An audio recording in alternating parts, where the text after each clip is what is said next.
Okay, welcome back, everybody, from Revival. I am here with Joseph Cook down from the Orem office. He is here to drop some knowledge bomb on you, dude. But I mean, dude, let's just jump right into it. I mean, I met you up in Hawaii, which was a Yeah, freaking fun. It's it like was fun. it was my first week with Revival, and they just like tossed me into it, and I just met all of the top reps out in Hawaii, and we had a blast. I can't believe that was like what 7 months ago, 6 months ago. Something like that. That's crazy.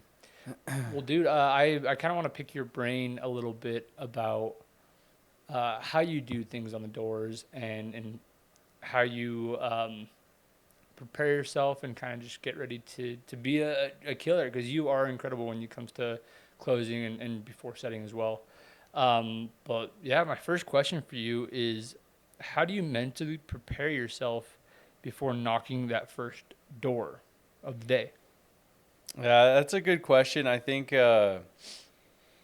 what I do is usually it starts on the way out to area, like Hmm. when I'm driving out. Yeah.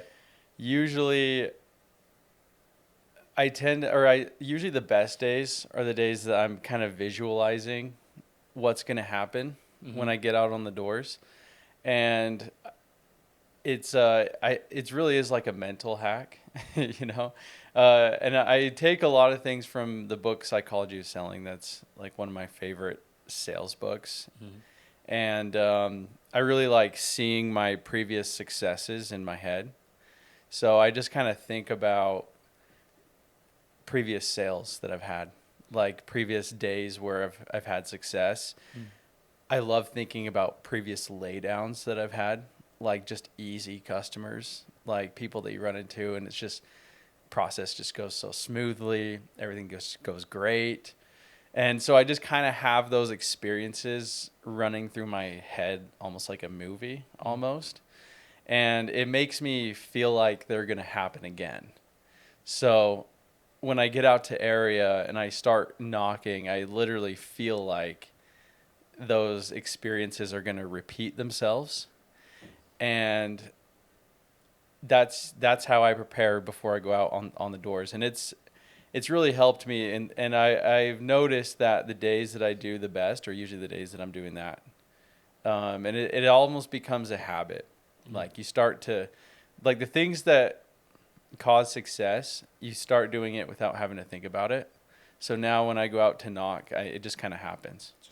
Just the Yeah, repetition, basically. yeah, it just kind of happens on its own I love that. now. So I mean, because you're a record breaker here at Revival, right? I think so. I know I probably have most revenue in a day Mm. and maybe in a week too, Do you remember as a that number? setter. What was that number? In a Or day, it yeah, was like 160,000 in revenue in a day. that's crazy. I know offices that are whole offices are doing that within 1 week, and you went out and Yeah, did that in a yeah. day, That which is was as crazy. a when I was setting. So, And how long were you working with Revival when that happened? um, let's see. I started at Revival in middle of June, and that was You haven't even been here for a year, and you broke no, that record. that was in August. Wow. So I was at Revival for a couple months. So you said setting, correct? Yeah, Okay. yeah, that was as a setter. I got that. Dude, that's crazy. What would you say? I mean, to get that number, what would you say your superpower at the doors is? Like, how how are you able to do that? I mean, I don't think that there was anything super different I did on that day Hmm. specifically. It's just the little habits that you do every single day Yeah. that allows a day like that to happen, basically. But when I'm knocking, what I really like to do, and now it just happens without, again, it's another thing that just happens without thinking about it. Hmm. Like I don't have to try to do it because I just do it without having to think about it. But when I'm knocking on the doors, usually every single door I knock, and that's it really is every single door. When I walk away from the door, I go over that interaction Hmm. and I think, how was that pitch? Like, was that a good pitch? Was that a bad pitch? What could I have done differently on that door? Was that a qualified buyer? Was that not a qualified buyer that I talked to? And so I'm constantly recalibrating my pitch throughout the day because sales is just a input output game. So you put in the right inputs and you get the outputs that you want. Yeah. You can really strip all the emotion out of knocking, like just take it all out, and it's really just inputs and outputs. And one of the inputs is because we talk a lot about DMs, decision makers talk to, like that's one of the inputs that always gets talked about. But one of the inputs that doesn't get talked about that much is the quality of your pitch, because what happens a lot of the time is the first hour of the day your pitch is really good. Like you have the enthusiasm, you're excited, you're doing well, and then you get your first few no's, and then the quality of your pitch starts to go down. Yeah. And so what I do throughout the day is I'm constantly recalibrating my pitch throughout the entire day to keep it a consistent quality from the first door I knock to the last door I knock. Oh, nice. And it just happens without really thinking about it. Yeah. So like I'm just so if I make a mistake on a door and I'm walking away, I'm like, man, like Joseph, get it together. Like that was not a good pitch. And then so I'm able to kind of recalibrate, and the next door I knock, my pitch is good. And then I just think, and then if it's not the right buyer, if it's not the right customer I'm talking to, I just think, okay, that was a good pitch, but that was just on the wrong person. So if I just copy paste that pitch throughout the rest of today and I run into a buyer, I'm gonna sell it. So it's like just those little things that kind of allow me to not get discouraged on the doors. And it kind of lets me, I feel like it's just a compilation of those little things that kind of lets your big days happen. Yeah. So there's not really anything different about the big days. It's just the big days just happen if you're putting in the right inputs consistently over time. So. Well, you talk about the big days a lot, but what about worst days? Like, are you? Yeah. From what it sounds like, you're very good at planting your feet and staying consistent and successful throughout your day. But tell me about one of your worst days and what it taught you. Yeah. I've done sales for a long time. I worked for Vivint for a long time, for like 7 summers. So I've had a lot of bad days. And I mean, there's a few I could choose from. And I really think bad days, you should probably look at them as learning experiences. And I think you should look at your bad days as like, what could I have done to like improve that day? So it goes back to the reflection again, just kind of thinking about, going over your day, just kind of thinking about your interactions and things like that. And so you're able to kind of take lessons from your bad days. Yeah. But a couple bad days that stick out in my head was it was my first summer, and I'd gone out with a couple friends, and one of my friends he was really doing well. He was quite outperforming me. And I didn't think that he should be. Yeah. So I was really frustrated about it. And this has been going on for a month or so. Like I had gone my entire first month with 1 sale on the doors, and that's knocking 6 days a week, putting in the hours. Like it wasn't due to a lack of working. So like the effort was there, but the results were not there. And there was one day where I just got so discouraged that I cried on a park bench. And I was like, man, like I'm not tracking to do well at all this summer. And so I just was thinking, I was like, well, I'm here, I can't change that. Yeah. I'm out here, like, I might as well just try.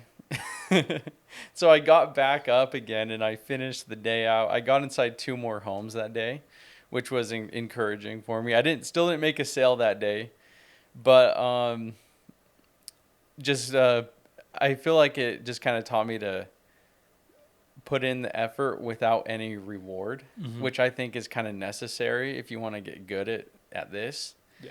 If you want to get good at selling, you kind of have to be able to see your efforts as a long-term payoff. Yeah. Like, meaning you're not going to get rewarded for your effort for at least a little while. So it kind of taught me that. Another time that I had a kind of a rough day on the doors was I was having a pretty good summer. This was oh man, I think this was 2020. And I was kind of going through it was like kind of a bad week. So it was kind of a few days that were bad. And I had my goals, that I needed to get. And there was this one, I went out and I was like, I'm going to do everything right today. I'm going to find the buyer today. I'm going to find that lay down. And I was just going hard the entire day to try to get off this, 0 streak that I was on. And I finally found someone. I was like, okay, this is a buyer right here. Like, they were kind of giving me all those signs, all those like buying signs. So I'm like, okay, this is going to be good. So I got in and doing the sales process and wasn't able to close it. And I was so upset. I got out back into my car and I threw my phone and it hit my windshield because I was in my car and ended up putting a big old crack on my windshield because I threw it pretty hard. I was pretty mad. After that day, I made a promise to myself. I was like, I'm never getting upset over a sale ever again. And I've done pretty well keeping to that. I usually don't get flustered anymore or frustrated on the doors, but that was a low moment for sure. Those are probably the 2 days that really stick out. Both of them learning experiences, but yeah, those 2 days kind of stick out. So you've been selling for, you said 7 years, 8 years? Now it's 8. 8 years. Okay. Yeah. So you've been selling for 8 years, but what would you say would be like a defining moment in your life before sales that pushed you to be successful or be able to do something like this for a long-term career? Yeah, I mean, I think like when I was in high school, I did cross country. And I wasn't very good at it, especially when I started. I started with track. Yeah. When I was a freshman in high school. But I ran all 4 years of high school, track and cross country. And I loved it. I had a great time, but I started taking it a little bit more serious my sophomore year of high school, where I was like, okay, I actually kind of want to be good at it. Yeah. And my freshman year, there was this kid that he was like under 5 minutes in the mile, which at the time I thought that was like a god. There's tons of high schoolers that are much faster than that nowadays. But I was like, man, if I could like go under 5 in the mile, that would just be insane. Yeah.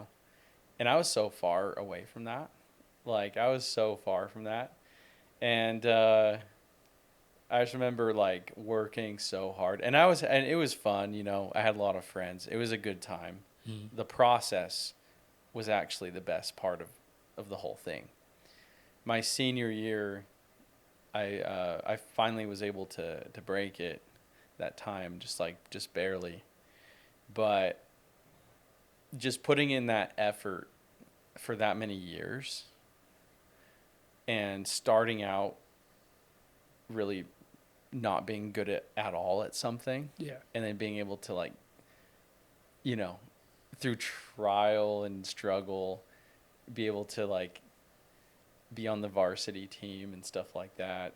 I think that really helped me, because I would go back to those like experiences a lot, you know, because it's kind of similar. Like when I was in cross country, like a lot of your efforts, you don't really see the fruit of it until later, and sales is kind of like that, where you don't really see the fruit of your effort until later down the road. You just kind of have to trust the process, which is we talk about all the time. But yeah, you just kind of have to trust the process. And also another thing that kind of cross country kind of taught me too, and track, is that you don't simply get better by the passage of time. Like the passage of time, just time passing, doesn't automatically make you better. Yeah. It's the same for selling. Yeah. So a lot of people, when they do sales, they go out and they do the same thing every day. And it's not gonna get you to where you want to go. You have to be making little improvements as you go along if you want to actually get better. So I feel like it kind of taught me that too. 'Cause yeah, with selling, it can be really easy to get in a coast mindset with it. And sales is a skill set at the end of the day. And so just going out and doing the same thing, like you can't will it to happen. Yeah. Like you need to actually develop the skill set, and then the results are going to follow from that. And just time passing doesn't develop it. Yeah. So I think that's an important lesson too. Okay. Well, I mean, especially with those skills, you still have to at least have a crazy moment on the doors. And I want to hear your craziest moment at the doors, whether it's a funny story, some guy came at you. Like, what is the story that's in your mind that happened to you at the Oh doors? man. I have a hard time remembering these types of things because everything just kind of blurs together pretty well. But I mean, there is like one customer that kind of sticks out, and he was a funny dude. This was my second year sale. This is way back in 2019, and I sold this guy. He was kind of a hard sale too. Like, Yeah. but I was in his house, and I was in his house past 9 p.m. trying to get these people to sign up, and ended up signing them up. And the next day, he was like getting installed. He calls me up, and he's a funny guy. He had a funny personality. He called me up, and he's like, "Joseph, I need you to come over to my house." This is like the technician was over there installing. I'm like, okay. I'm like, oh crap, like what's going on? That's probably a problem with the install. He's probably, maybe he wants to cancel, whatever. So I go over there, and he invites me. He's like, come in. Like, so I go in and I sit down. So he sits me down at the table, and his wife starts bringing me some lunch. So I'm like, okay, well, they still like me at least. Yeah. But he's like, all right, I got a referral for you. And I'm like, okay, like, cool. Like, I can go stop by. He's like, I think it's best if we drive there together. Oh. I'm like, all right. So he's like, you can just hop in my car, and then we'll drive out there. Oh. I'm like, okay. So I hop in his little car, and we start driving out. This was out in, probably nobody knows where this is, but this is out in Paris, California. And so we start driving, but we just keep on driving. Like, we leave the town. Yeah. we're out in the desert now. He turns onto a dirt road. I'm like, where are we going? Oh no, Like- you're about to get killed, dude. Like, there's like trailers out there, like goats. I'm like, where the heck are we going? Because like we went pretty far out, yeah. and we go down this dirt road, and then we take another turn onto the dirt road. Gets like rougher and bumpier. Mhm. And so I feel like we're out in the middle of nowhere. I'm like, where is this guy taking me? Like, and then we finally like make this, we finally start going up this hill, and there's like this trailer on top of this hill. And he's like, all right, so we're here. This is one of my buddies, and I've known him a long time. He recently got robbed Oh no. by I guess his caretaker. Mm-hmm. He has a private caretaker lady, and the lady robbed him.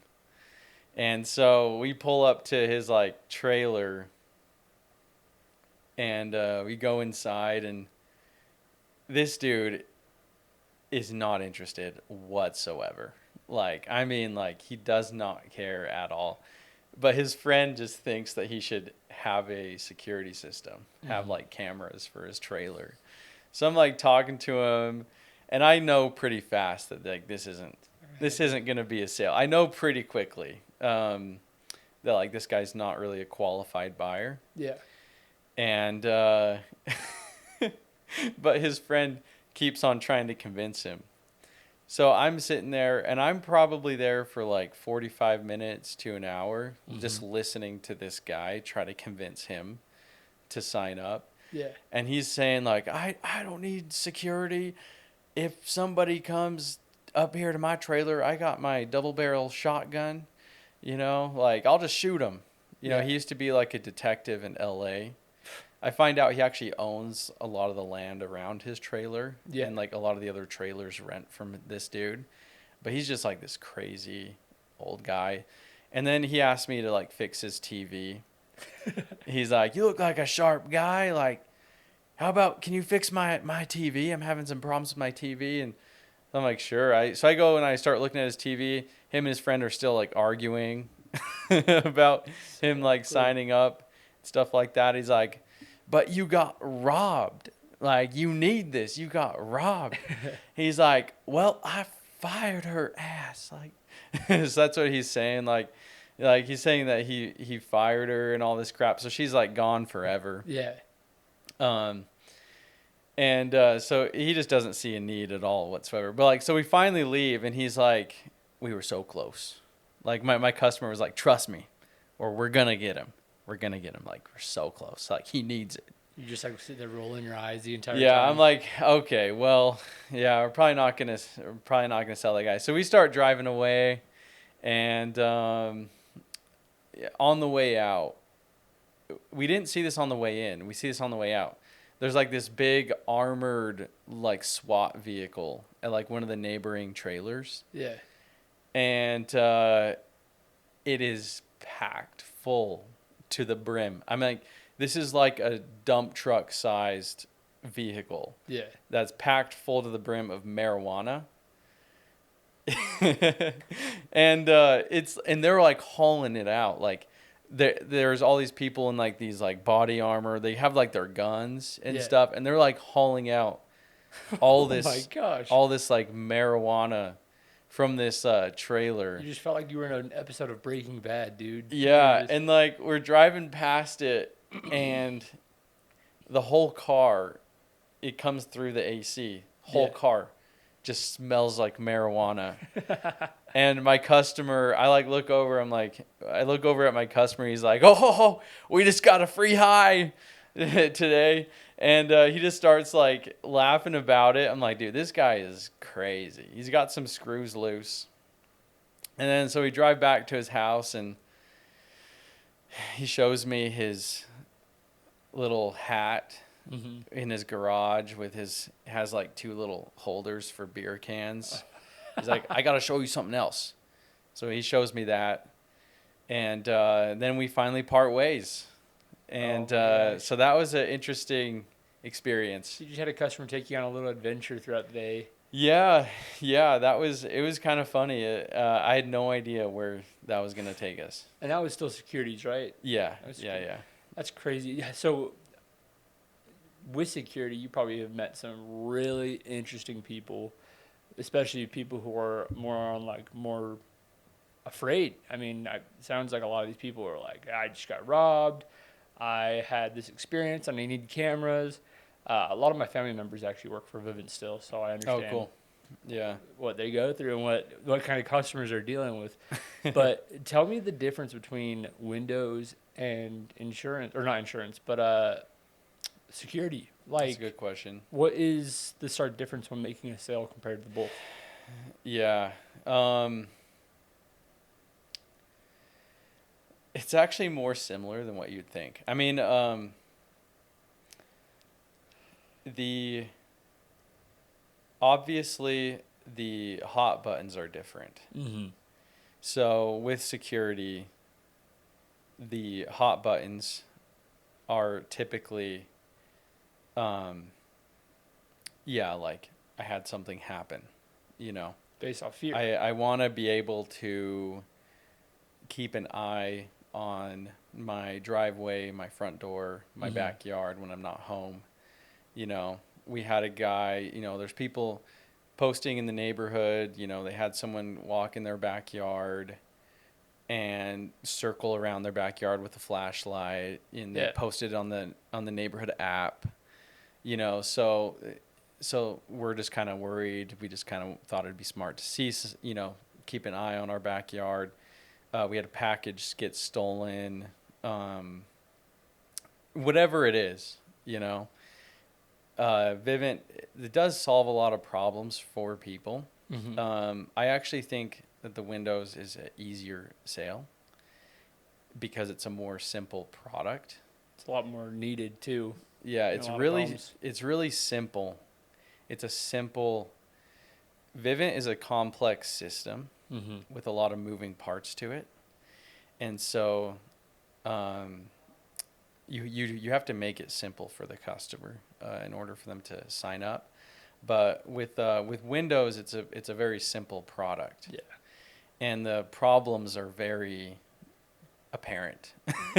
You know, it's like it's not hard. Everyone has the same problems with Windows Same usually. pain points Yeah, compared yeah. to security. You have to find a pain. Right. Also, obviously, another big difference is the setter closer model Yeah. with Windows. That's a huge difference. Because they don't do that with security, right? No. You're setter and closer. Yeah, You're yeah. pushing So for that. you go out and you get the sales. But yeah, so I would say like pain points are going to be different. Windows are a little bit more of a simple Yeah. sale. But I think that selling security is more similar to selling Windows than any other door-to-door sale. Really? Yeah. I would always compare Windows to solar because of the power saving pain point. I but thought How would you say that for security? I thought that solar would be more similar to Yeah. Windows, but I actually think security is more similar. And the reason why is because, and obviously like pest is Mhm. not going to be that similar because I feel like it's a small sale. Yeah. It's a small deal. You're usually not financing with pest control. Your sale's just kind of on the doorstep. Yeah. You have solar, which is kind of more similar to Windows. It's a big loan Mhm. that they're taking out. And so I thought that solar was more similar as well. Yeah. But with solar, you're more selling based off of logic. So it's, at least from my understanding of solar, I've never sold solar. So this is just kind of my own intuition on it. But with solar, you're trying to save the customer money. Yeah. And that is your selling point for most people anyway. Mhm. Like there might be some people that want to save the planet as a selling point for them. But for the majority of people out there that are buying solar, they want to save money. So that's kind of what you're trying to sell. Yeah. Windows is a cost. to the household, which is a totally different thing. Like it's a value sale rather than a logical sale. Yeah. And with Vivint, when I was selling Vivint, it's a 60-month loan. So it is somewhat of a commitment. There's financing involved, Mm-hmm. and you are costing that household money. All of those things are the exact same thing for Windows. Mm-hmm. The exact same. It's a big commitment. We're doing a loan. They're financing this over a long period of time. Mm-hmm. And it's also a value sale, meaning we're costing that household money. And so coming from Vivint to the Windows, it's actually really similar. Like, I mean, very similar. Once you learn the product, Mm-hmm. and once you learn the product, everything else in the sales process is pretty much, like, not completely the same, but very similar. Yeah. There's certain ingredients that go into a sale, and if you hit all of those ingredients, you're gonna sell it. If you don't make the sale, it's because one of those ingredients was missing Mm-hmm. every single time. Yeah. So, like, the building blocks of a sale are you have to have a qualified buyer. Obviously, you have to have a customer to sell to. There has to be trust involved. So there has to be trust with both you and the company. There has to be value, and the value has to exceed the cost that they're paying. So that's, like, pretty important. And value is a perception of the customer. Yeah. So it can be different for different people. Like, the value has to exceed the cost in the customer's mind. Mhm. Like, it doesn't matter what you think.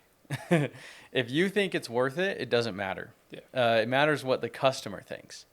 They have to perceive the value as being greater than the cost. Mm-hmm. And then lastly, there has to be urgency. So there has to just be a reason for the customer to do it today instead of tomorrow. Yeah. And if you get all those ingredients, then you're going to come out with the deal every single time. And it's the same thing with Vivint, same thing for Windows. Same ingredients, they just translate right over. Yeah. Once you understand the product, understand the pain points, putting those ingredients together is essentially the same thing. Yeah. Dang, dude. I would have never thought of that. I always have the mindset that every product that you're selling is going to be different compared to the product that you're selling for other industries, other companies. And I never think of the comparison of individual industries, like security. I would have never compared that to a window, besides the fact that our windows can secure. That's the only comparison I would have between them. But when it comes to the pitch, I didn't think of them as being that close. But yeah, we're just about out of time. I do have one last question for you. If you were to go back in time and talk to yourself within your first month of working with the Revival, what would you tell him? What would be the advice that you would pass on to him? I would say don't worry so much about selling something new. It was a pretty stressful time period for me, like leaving something that you know very well and doing something new. Like, I was pretty stressed out, and even going from setter to closer, like, I was stressed out for doing that too. Yeah. But I would say, don't stress so much about selling something new. You know, if you are a high selling rep, you're going to still be a high selling rep if you go somewhere else. And so, like, I feel like it gets talked about a lot. Like, sales is a skill set that can't be taken away once you get it. You know, it follows you where you go. but it's different when you're actually like doing something new. You can be like it's different because you're like, man, like what if it's like that for everyone else except for me? Yeah. You know, like what if I'm just not gonna be able to sell windows? You know, but I would say don't worry so much about that. If you were a high selling rep, you're gonna stay a high selling rep as long as you keep the work ethic that you had, and because yeah, like I said, the actual sale itself, like the bare bones building blocks of a sale, are the same, and so it's just a matter of learning the product, learning the pain points, and so I was really worried about doing something new. Yeah. So that's probably what I would say. Awesome. Dude, well, Joseph, you're a beast. I loved having you in here.